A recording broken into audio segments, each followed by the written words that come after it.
Saint Joseph Calasanz. David, let's take a look at the life of Calasanz so we can talk to the new students about him. Great idea. I'm sure that they'll like that. Joseph was born in Peralta de la Sal in Huesca, Spain, in 1557. His parents were Pedro Calasanz and Maria Gaston. He was the youngest of 8 children, 5 girls and 3 boys. Joseph was a happy and honest boy, though a bit naughty. Where are you rushing off to, Joseph? To kill the devil because he is God's enemy. Oh my God! Then he went and climbed an olive tree.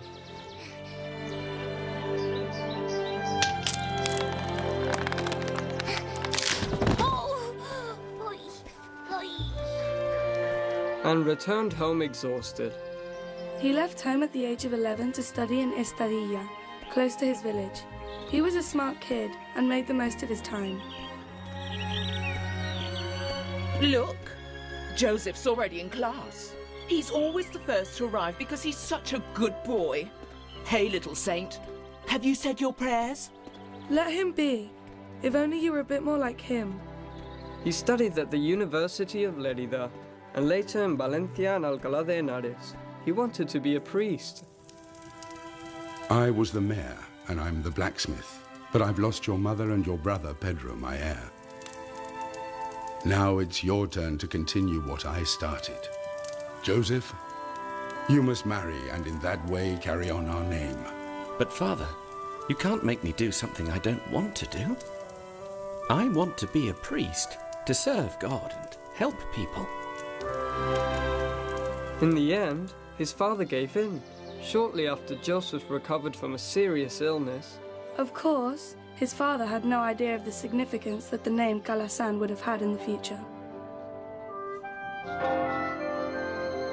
I'm very happy. Joseph can do a lot of good in this world as a priest.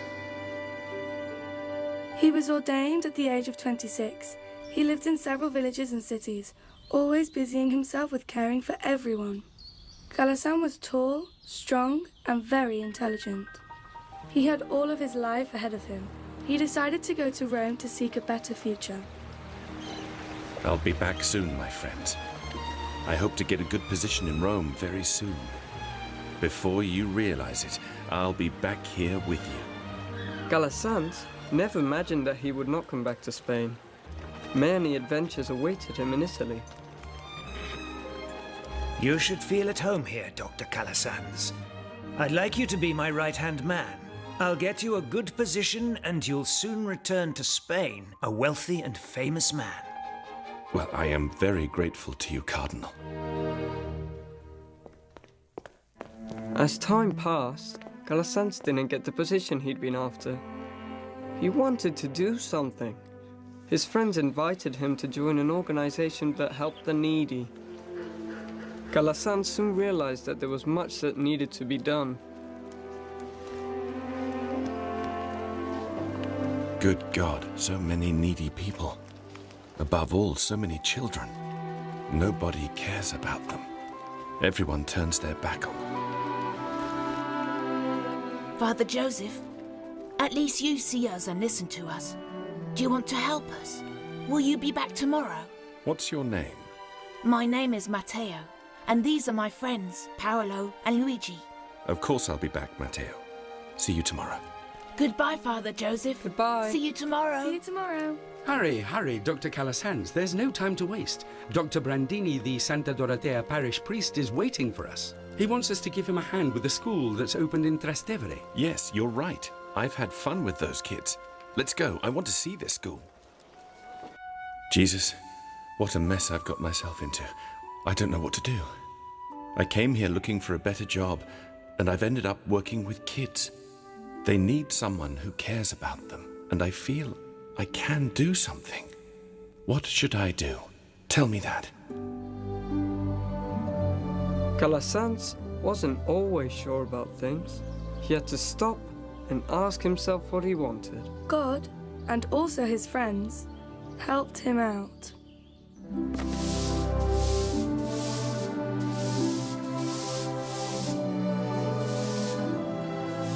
Do you know what I think, Don Brandini? The things you say, Don Joseph, how can I know what you have in mind? Why don't we open a school that's only open to poor children? What?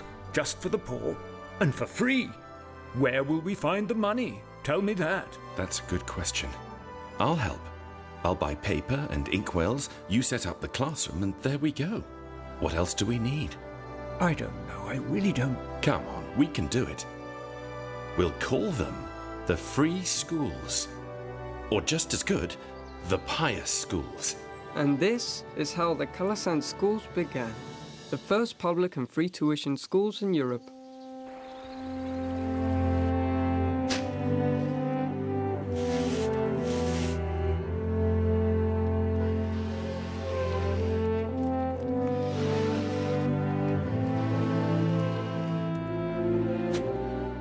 Father Joseph, everything's a mess.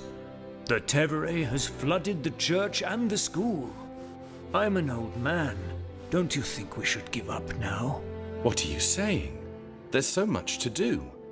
The desks are almost ready. I've borrowed a new abacus, and the kids are keen to come back.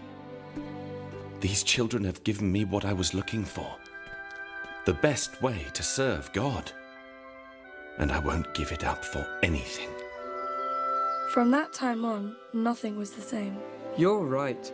And from that moment, he dedicated his whole life to educating children. Calasanz and his followers soon left Trastevere and moved to central Rome. More students came, and the schools had to find bigger premises to accommodate all the new arrivals. In 1602, Calasanz began to run the Pious schools. He and his companions became known as the Piarists. You read very well, Angelo.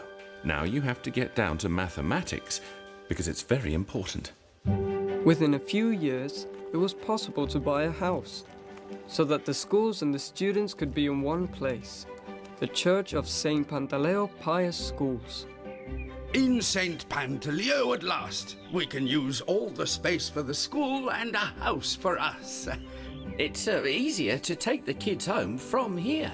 The lines of children go from the city centre to every Roman neighbourhood. Father Gaspar, Glycerio, don't forget that the most important thing is that the schools are well run and that the children are properly educated, and above all in the Christian way of life. That will make them good citizens who will work to create a better society and a renewed church. Glycerio Landriani was one of Calasanz's very first colleagues. Young and cheerful and a friend to the children, he taught catechism and he showed the children how to love Jesus. And Father Gaspar Dragonetti was a great teacher. He was with Calasanz from the start and lived to be 115.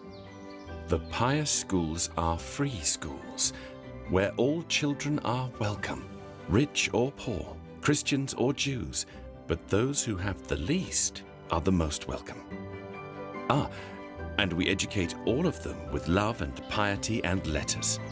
Of course, Laura, it's what today we call integrated faith and cultural education. From this day on, we promise to stay together. We will dedicate ourselves only to educating children, living humbly, cared for by Mary, Mother of God. And we want it to be you, St. Joseph Calasanz, who had this great idea, who leads the Pious Schools in the spirit of our Lord Jesus. That day, March 25th, 1617, a new phase of Calasanz's life began. A group of colleagues, the Piarists, came together forever with the aim of becoming evangelists, like a family of brothers. The Pious Schools have expanded. There are free schools throughout Italy. The Piarists have spread to Poland and Germany, and now there's a demand in Spain for schools for the poor.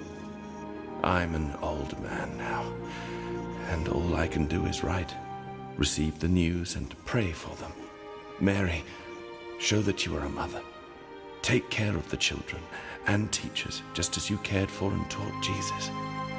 Jesus. Jesus. Jesus. St. Joseph Calasanz said his final farewell on August 25th, 1648, 4 centuries ago. With a long life and 91 years of journeys and adventures of education and children's schools behind him. The Purists have continued their work ever since. In Europe, America, Africa, and Asia, they continue to educate children in the gospel of Jesus. Thousands of students, teachers, men and women recognize, as we do, Calasanz as a friend, teacher and father who continues to show us the road towards Jesus.